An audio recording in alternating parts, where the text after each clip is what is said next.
पहले आप लोग नेहा सिंह का ये वीडियो देखिए। वही नेहा सिंह काबा। नीतीश कुमार जी 10वीं बार मुख्यमंत्री पद की शपथ ले चुके हैं और बिहार के मतदाता बिहार के बाद रोजगार के लिए परदेश जा चुके हैं। बिहार चुनाव से जिसे जो मिलना था मिल चुका है। अब बिहार की बात 5 साल बाद होगी। 10वीं बार बिहार के मुख्यमंत्री बनने वाले नीतीश कुमार ने अगर अपने हर कार्यकाल में सिर्फ एक बड़ा कारखाना खोला होता, एक बड़ा अस्पताल बनवाया होता, एक विश्वविद्यालय शुरू किया होता तो आज बिहार की हालत इतनी खस्ता हाल न होती। लेकिन छोड़िए, हो तो बहुत कुछ सकता था पर नहीं हुआ। बुरा ये नहीं हुआ कि पुरानी सरकार में बैठे लोग दोबारा सरकार में आ गए। बुरा तो ये हुआ कि वो बिना रोजगार की बात किए सत्ता में आ गए। न अस्पताल खुला, न विश्वविद्यालय बने, हत्याएं और बाकी अपराध तो चुनाव तक होते रहे। लेकिन ये लोग रोजगार मांगने वाले युवाओं को लाठी से पीट कर भी सरकार में आ गए। अब ये लोग जान चुके हैं कि बिना रोजगार दिए भी सरकार बनाई जा सकती है।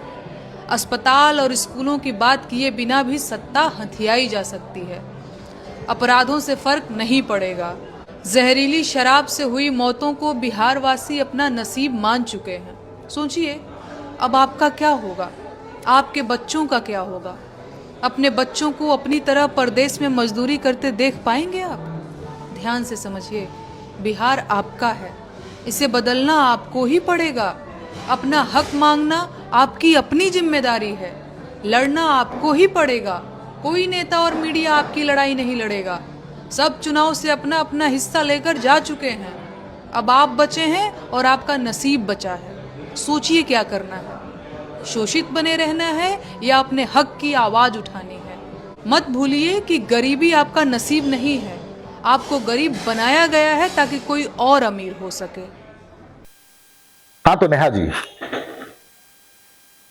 कोई आपको पैसे देता है, आप माइक उठाती हैं, मोबाइल ऑन करती हैं, एक वीडियो बनाती हैं बिहार के खिलाफ, जिसमें आप बिहार की गरीबी बताते हैं, जिसमें आप बिहार को अशिक्षित बताती हैं, और मोदी के खिलाफ, भाजपा सरकार के खिलाफ। मगर मैं आपको बता दूं नेहा सिंह राठौड़ कि आपका रिसर्च अधूरा नहीं, बिल्कुल जीरो है। आप बिहार के बारे में रिसर्च नहीं करती। मैं आपको बताता हूं, थोड़ा गौर कीजिए।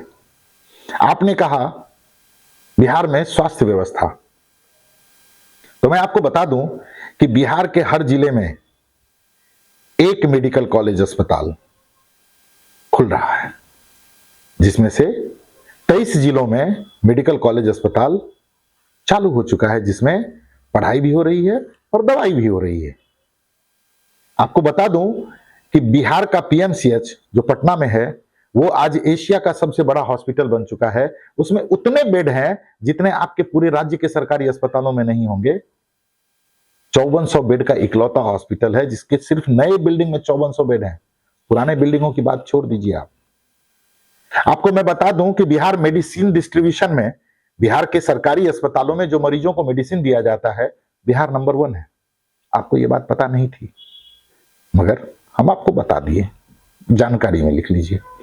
अब स्कूलों की बात करते हैं। बिहार के हर पंचायत में एक प्राथमिक विद्यालय,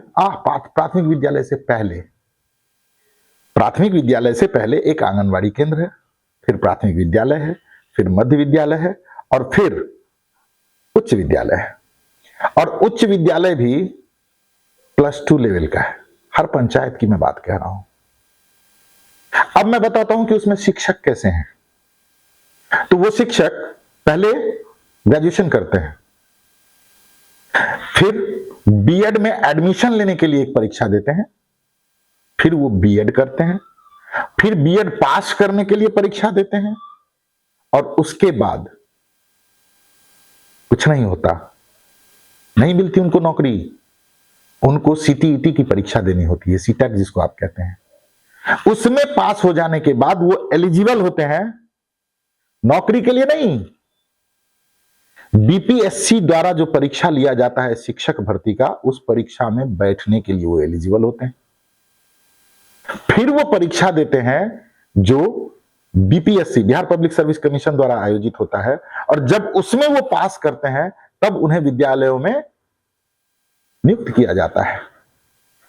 मतलब स्कूल जो कई प्राइवेट विद्यालयों से भी खूबसूरत हैं, और उसके शिक्षक जो इतनी परीक्षाएं देकर आते हैं, तो आप शिक्षा का स्तर समझ सकती हैं। धीरे धीरे जो बड़े लोग हैं, जिन्होंने आपके प्रिय के शासनकाल में स्कूल जाना छोड़ दिया था, जिनके पास थोड़े भी संसाधन थे, वो स्कूल जाना बंद कर चुके थे, प्राइवेट स्कूलों में अपने बच्चों को भेज रहे थे, वो भी धीरे धीरे अब सरकारी स्कूलों में अपने बच्चों को भेज रहे हैं। सड़क की बात करूं तो NHAI के द्वारा बनाए हुए राजमार्गों को छोड़ दीजिए, उसके लिंक रोड को भी छोड़ दीजिए, उसके सब लिंक रोड को भी छोड़ दीजिए, मैं तो कहता हूं हर गांव तक उसको भी छोड़िए, हर मोहल्ले तक उसको भी छोड़ दीजिए, हर घर तक पक्की सड़क है बिहार में। और सड़कें भी ऐसी जिसका वादा आपके प्रियजनों ने किया था, कि एक बॉलीवुड की हीरोइन का नाम लेकर कहा था कि उनके गाल की तरह बिहार की सड़कें होंगी। तो वादा उन्होंने किया, पूरा नीतीश कुमार ने किया था, किया है, और वो मेंटेन भी रहता है। आप उद्योग की बात करती हैं तो 1.5 लाख करोड़ से ज्यादा इन्वेस्टमेंट आया है बिहार में। और मैं आपको बता दूं कि एक पूरी की पूरी कम्युनिटी है, जो मल्लाहों की कम्युनिटी है, सहनियों की कम्युनिटी है, आज उसमें एक भी बच्चा बेरोजगार नहीं है। अगर आपको लगता है कि बेरोजगारी है, तो आप एक भी सहनी के बच्चे को नौकरी करते हुए दिखा दीजिए। आज मखाना और मछली के उद्योग ने उनके जीवन के स्तर को कहां से कहां पहुंचा दिया है, आपको पता नहीं होगा। आपके प्रियजनों के शासन जहां पे हैं, वहां पे ये सुविधाएं नहीं है। आज एक मिथिला पेंटिंग इतना बड़ा उद्योग है बिहार में, जिसमें लाखों लोग रोजगार कर रहे हैं, पैसा अर्जन कर रहे हैं, और इसके साथ देश के टॉप 10 में से एक इथेनॉल की इंडस्ट्री बिहार में लगी है, जो 2024 में चालू हुई थी। बाटा की कंपनी लग चुकी है, ब्रिटानिया की कंपनी लग चुकी है, पार्ले जी की कंपनी लग चुकी है, बिस्लेरी की कंपनी यहां पर है, और क्या चाहिए, चीनी मिले हैं यहां पर, सिल्क उद्योग है यहां पर, टेक्सटाइल का हब बन चुका है पटना। आप किस तरह की कंपनियों की बात करती हैं?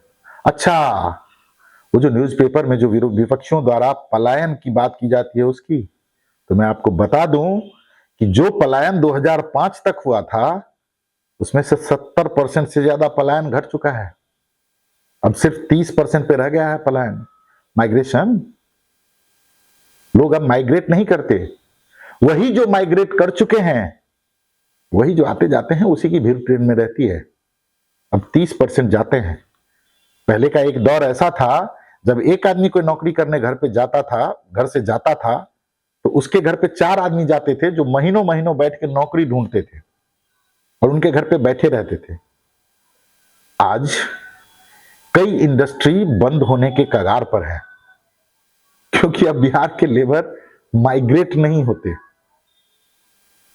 आपके प्रियजनों के शासनकाल में, मैं 2005 की बात कह रहा हूं, बिहार का बजट था 23,000 करोड़ रुपए नेहा जी। आज बिहार का बजट है 3,17,000 करोड़। ये 2024-25 का था, 25-26 का था।